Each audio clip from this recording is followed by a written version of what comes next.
함께 만드는 언론 니네 연합동조화 여기는 국민TV 함께 만드는 언론 니네 연합동조화 여기는 국민TV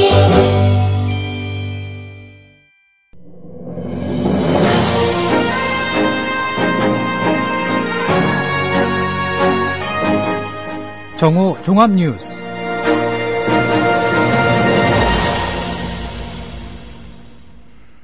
(10월 5일) 국민라디오 정오 종합뉴스입니다. 먼저 오늘의 주요 뉴스입니다.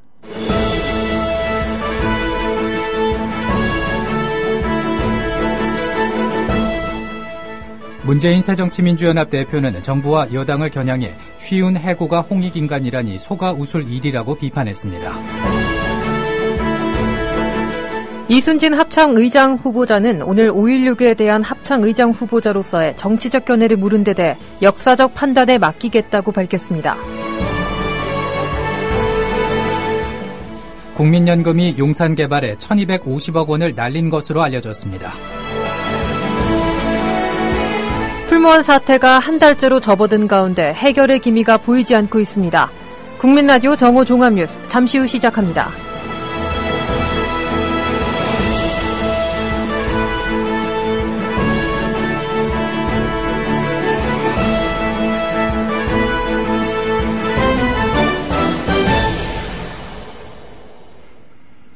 문재인 새정치민주연합 대표는 오늘 농어촌 지역구 축소 문제로 인해서 선거구 획정위원회가 20대 총선에 적용할 국회의원 선거구 수 결정을 내리지 못하고 있는 데 대해서 정개특위에서 충분히 협의해보고 만약 정치적 타결이 필요하다면 김무성 대표와 만나 담판을 짓겠다고 말했습니다.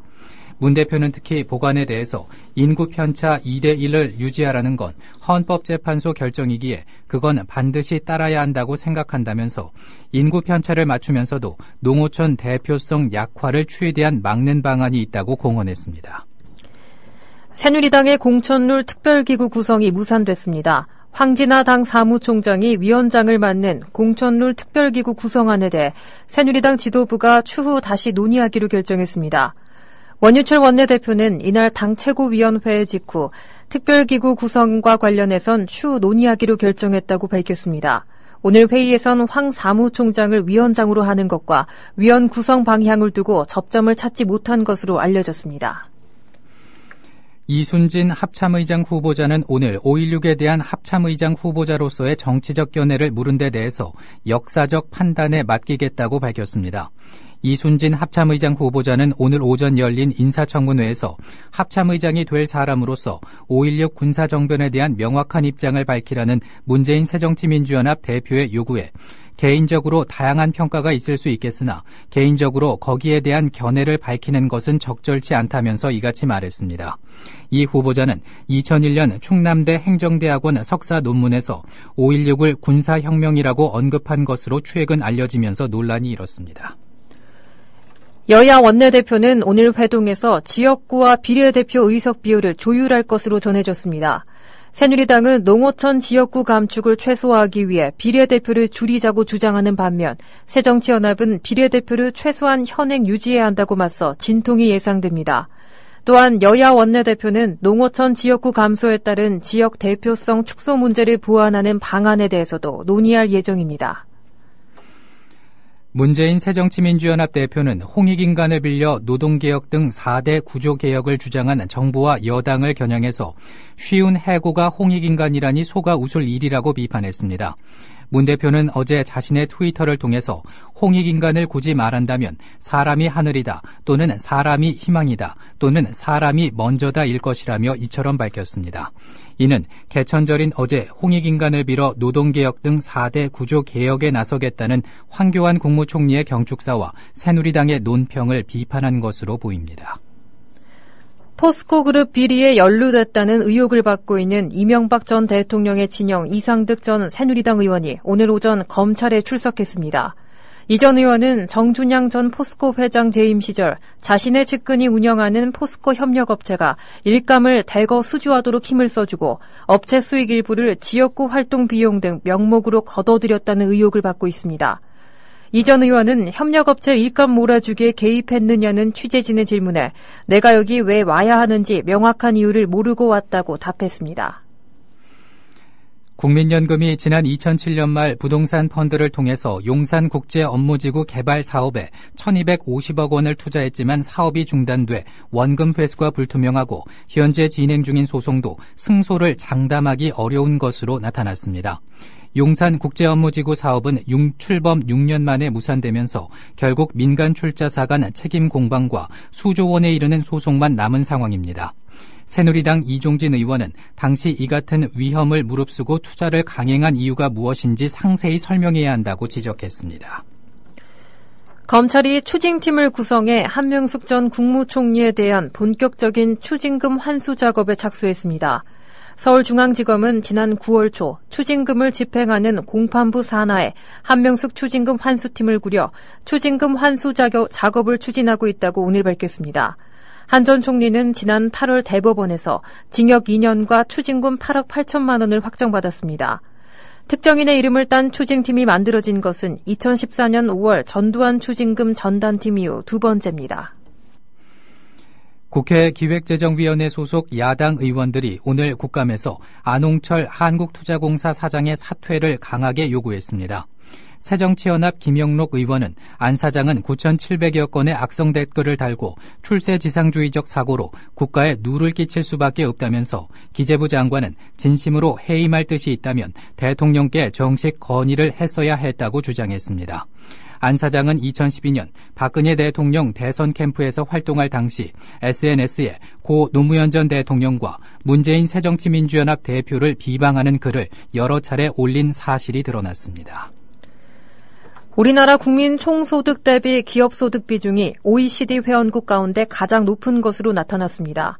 오늘 정의당 박원석 의원은 OECD 회원국의 제도 부분별 소득 비중을 분석한 결과 2009년부터 2013년까지 최근 5년간 우리나라의 국민 총소득 대비 기업소득 비중은 평균 25.19%로 OECD 국가 중에서 가장 높았다고 밝혔습니다. 박 의원은 매년 수십조 원의 재정 적자가 발생하는 현실에서 하늘이 두 쪽 나도 기업들이 내는 법인세 인상만은 안 된다는 태도를 버려야 할 때라고 주장했습니다. 유엔은 아프가니스탄 쿤두주에서 구호단체 국경 없는 의사회가 운영하는 병원이 공습을 받아 최소 19명이 숨진 사건에 대해서 용서할 수 없는 일이라며 맹비난했습니다. AFP 통신에 따르면 제이드 라드 알 후세인 유엔 인권 최고 대표는 병원을 향한 공습은 전쟁 범죄와도 같은 일이라며 이번 사건은 말 그대로 비극적이자 용서할 수 없는 범죄라고 강하게 비난했습니다. 국경 없는 의사회에 따르면 피습 트라우마 센터는 쿤두주에서 중상을 치료할 수 있는 유일한 병원으로 폭격 당시 105명의 환자와 보호자 80여 명의 직원이 머물고 있었습니다. 과테말라에서 대규모 산사태가 일어났습니다. 지난 2일 과테말라 재난당국에 따르면 산타 카타리나 피눌라에서 폭우로 인한 대형 산사태로 125가구가 매몰됐습니다. 지금까지 계속해서 구조 작업이 이어지고 있으나 추가 생존자는 확인되지 않고 있습니다. 과테말라 재단당국은 이번 산사태로 인해 현재까지 최소 86명이 숨졌으며 아직도 약 350명이 실종 상태라고 밝혔습니다. 폭스바겐 차량을 구입한 국내 소비자들이 디젤 엔진 배출가스 조작에 대해서 소송에 나섭니다. 한 법무법인이 대리하는 이번 소송에는 현재 400여 명이 참여 의사를 밝힌 상태입니다. 이 법무법인인이 다음 주까지 소송인단을 모집하는 만큼 그 규모는 1,000명을 넘어설 것으로 보입니다. 법조계 관계자는 국내에서는 아직 제조물 책임에 대한 집단 소송이 인정되지 않아 개별 소송도 활발하지 않은 편이라며 다만 이번 폭스바겐 사태는 전 세계적으로 문제가 되고 있고 국내에서 해당 차량만 12만 대가 넘기 때문에 줄 소송이 예상된다고 말했습니다. 풀무원 사태가 한 달째로 접어든 가운데 해결의 기미가 보이지 않고 있습니다. 오늘 관련 업계에 따르면 지난달 4일부터 시작된 풀무원 지입 차주들의 파업이 한 달째 이어지고 있으며 풀무원 푸드머스가 식자재를 납품하고 있는 일부 학교의 영양사들에게 제품에 문제가 있다는 메시지를 전달했으며 소셜네트워크 서비스에서도 내용이 퍼져나가고 있습니다. 오는 7일 서울 본사 앞에서는 200~300여 명의 화물연대 인원이 모여 시위를 벌일 예정입니다. 최근 온라인상에서 국제적 멸종위기종 불법 거래가 성행하고 있지만 이에 대한 단속은 전무한 것으로 드러났습니다.